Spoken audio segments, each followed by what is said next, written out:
Crobot we're talking here. Yeah. Awesome Crobot. Thanks. You are huge fans. We are huge fans That's of you. awesome. Thank you. And we've featured you a few times on our show already. Cool. Because you're working this album of yours. Yeah, we're working hard, man. Something supernatural. Something supernatural. We're constantly touring. Yeah, and what's this full moon edition? It is the songs that we didn't put on the record initially because it was sort of, I wouldn't say it was a concept album, but it was like songs that had supernatural themes, you know, and like mysticism and old like chupacabra fantasy shit, you know. So these songs really didn't fit into that, so we didn't put them on the album, but we still wanted to release them, so we did a picture disc with those songs on it. It's pretty cool. And that's a nice way to lengthen the shelf life of an album, isn't it? Right. And to get more music out there for your fans. Because, you know, in this day and age in record industries and shit like that, they want to, like, you know, really push what they put their money into. And it's really hard to get them to put your foot down and let's keep going on the records and stuff like that. So it's cool that we got 5 more songs out there.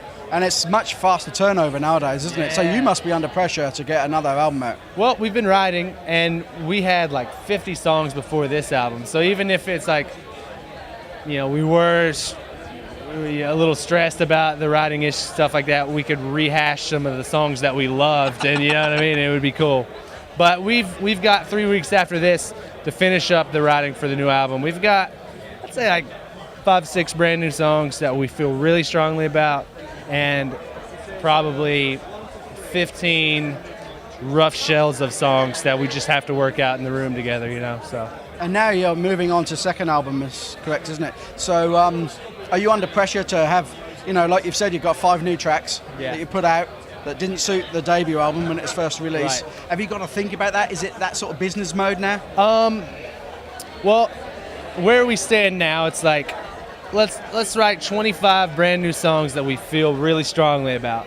And from there, we put it in the hands of the label and our management to help us decide what will be on the album, you know. But, you know, we shoot high to be able to choose from a big pool of really awesome shit.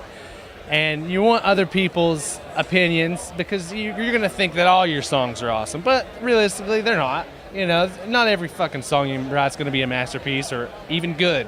So it's good to have a lot to choose from, and we're definitely well on the way to having you're that. doing okay so far. Yeah, man. That first collection of songs. Yeah, thanks, man. That was That's awesome, man. And we were lucky to have some people help us to whittle that down because, like I said, we had almost 50 songs going into it, and we had no idea where to start. Like within cutting songs and placing shit here and there, we're like, we want them all out there, you know. And then we had a machine really help out, like saying, this is awesome, but this is more awesome, and it fits better with the songs that you have. Awesome. Yeah, and that's cool. You gotta have that. Someone start at awesome. Yeah. Man. You just have to trust the guy, you know, and we really trust him. So just one guy. He's vetoing your tracks and saying album. He was our producer. Awesome. He was our producer, so it was like we put a lot of faith in that guy and really chose him because we loved all the works and really trusted his direction and sound, you know, and stuff like that. And you know, he helped us make that solid choice for the album song, and then we presented it to the label like, this is what we want, and they trusted us from that. So it's good. And what label you on?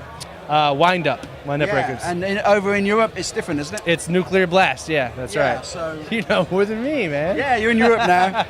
Hello. Wind Up. Wind Up. Sorry, Nuclear Blast.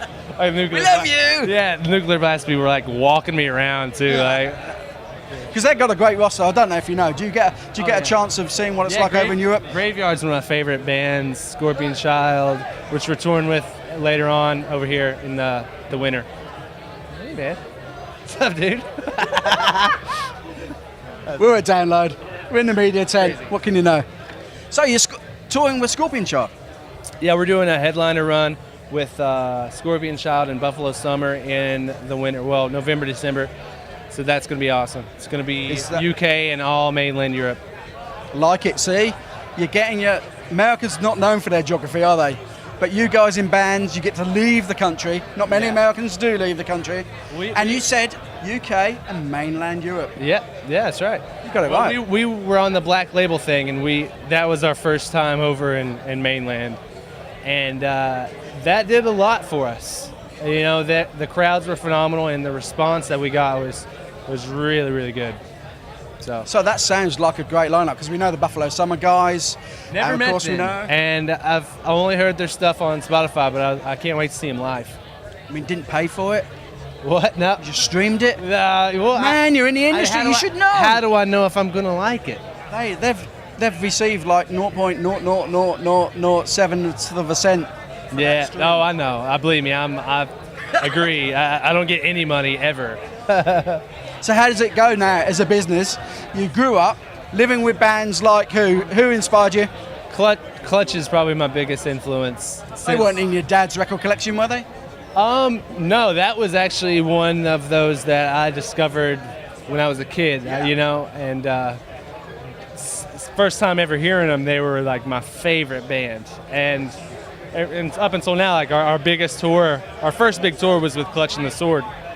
And that was like a dream come true. Oh man, you're wetting my pants now. Sword, awesome. Clutch. Yeah. Neil and the boys were on main stage yesterday. Yeah, COC also played. Yeah. We got here, and we just didn't have enough time to get here in time to catch them, which sucked. So that would have been an awesome show. And are you getting to see anybody today? No. Maybe Faith No More tonight, which I'm excited about. Yeah. The new album's really good. Press will be finished. Yeah, well, we've got 2 acoustic shows to do. 2? Yeah. We're doing one at like 6:30, and I don't even know the times, but we're doing that. And then after those are done, then we can get properly hammered. I spit on you. Just rub it in. Sharing the body fluids with Crobot. So this is great. So what's the timings? You're going to tease us with this new album then? What are the timings around? Realistically, I'd like to say, I would like to say spring, but that's not going to happen. You'd probably look at it more like summer of next year to come out. But it all just depends on us right now. Like right now, it's in we have to get the approvals, and then after that, we'll be good to go. Go and picking the producer, which I would love to go with Machine again, but we're gonna see like. Once we have the songs finished and worked out, we'll know better from there. Do you get a little bit of pressure from Wind Up? They're saying, come on, guys, we need a new product? No, we do a good job of doing that to ourselves. Right.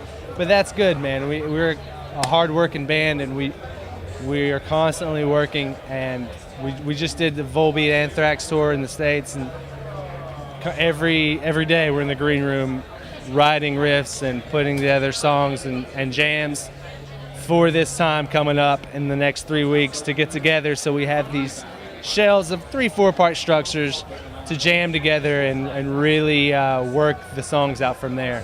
You know? So that way it's not just us getting drunk and not doing any work once it's time to actually jam and write stuff, you know? So we got a foot in the door on that. So tell me about Pottsville then. I'm actually from Tennessee, but I live in Pottsville now, and I've got a nice house and a dog with a girlfriend. Mom?